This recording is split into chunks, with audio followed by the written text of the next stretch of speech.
I'm sorry.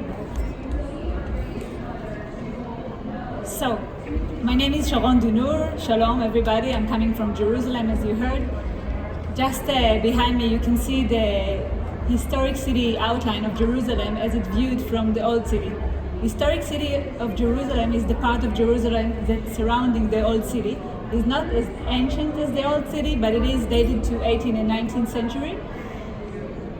Everybody knows something about Jerusalem, but I don't know if you are aware of the fact that it is located next to the Syrian-African Rift Valley. Geologists say that every 100 years we're having a big earthquake in our region. The last one was in 1927, so every 100 years, you can do the math yourself. It's coming soon. And the buildings in the historic city of Jerusalem are not ready for this earthquake. Many of them, the majority of them, are very old. The other parts are maybe, you can see here in this photo that some other parts are like housing projects that were built back in the 50s for newcomers. So they can be accommodated really quick, really cheap. And of course, they are in very bad shape today. So before I'm going on with this horror story about earthquake, I want to stop and say something about historic city of Jerusalem. So you can see the historic city of Jerusalem. It's very beautiful, it's ancient, it's very nice to walk there.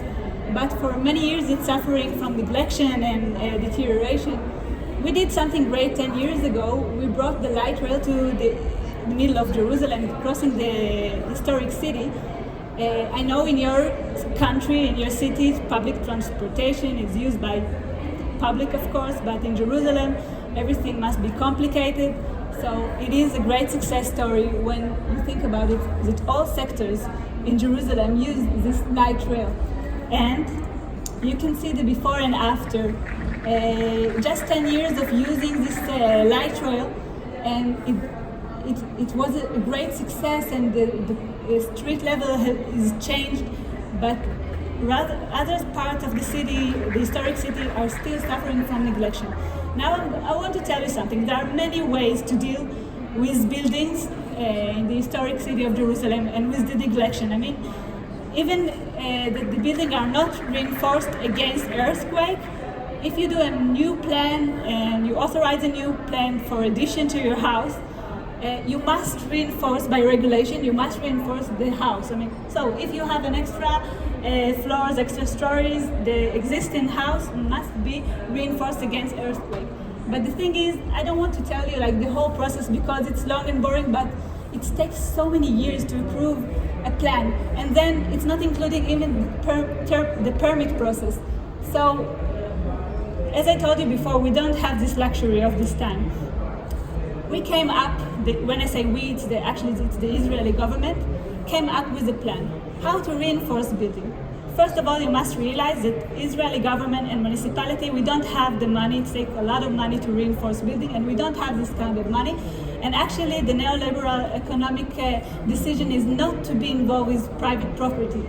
So you can see in this image a very bad shaped house falling apart. And we were thinking, how can it be reinforced? In the deal we are offering, we did a master plan, we are offering this deal between developer, the tenant that live in the existing building, and the city. In this deal, the tenant will give the roof rights to the developer. The developer will build new units on top of it. The tenant will, in return, will get reinforcement of their own house, and they will get 25 square meter addition to their house, which is in, I don't know if you've ever been to Jerusalem, we have very high birth rate, so 25 meters is a blessing for most of the people. The people that live in there usually cannot afford their reinforcement themselves. So in this process, they are getting this reinforcement without even taking $1 out of their pocket, and the city growing inside, getting more strong. It's a sustainable building because it's not going to outside. We are not developing outside of the city line to suburb. So everybody wins this process, and it's a short process. It doesn't take years. I wanted to show you why this deal is especially great in Jerusalem. you can see on the left side that the value of the property is high in the historic city. But surprisingly, the people that live there have the lowest income. Well, this is a great opportunity for both sides to do this deal. And very high value, the developer would like to build this new unit and makes his money, of course. And people there that usually are in very bad condition, they can improve and make an extreme over to their house. So the first example I brought to you is like this multi-unit public housing. It's very bad shape. You can see the wire is exposed, the infrastructure are exposed.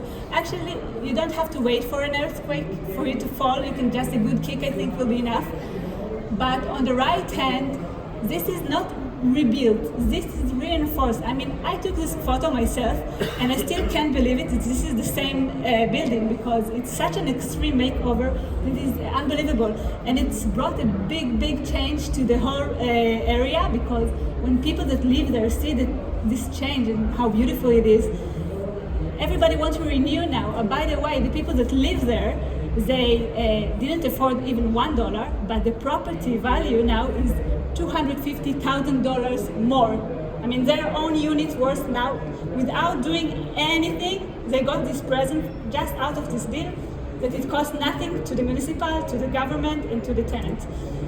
The other example I wanted to show you, well, we wanted to give extra right in this very complicated situation, and only in complicated situation because we don't want to hurt the historic city of Jerusalem, which is, it's not very high, it's low, but still, in some occasion, like here, it's a Bauhaus structure, but you can see on the right side that it's been neglected for so many years.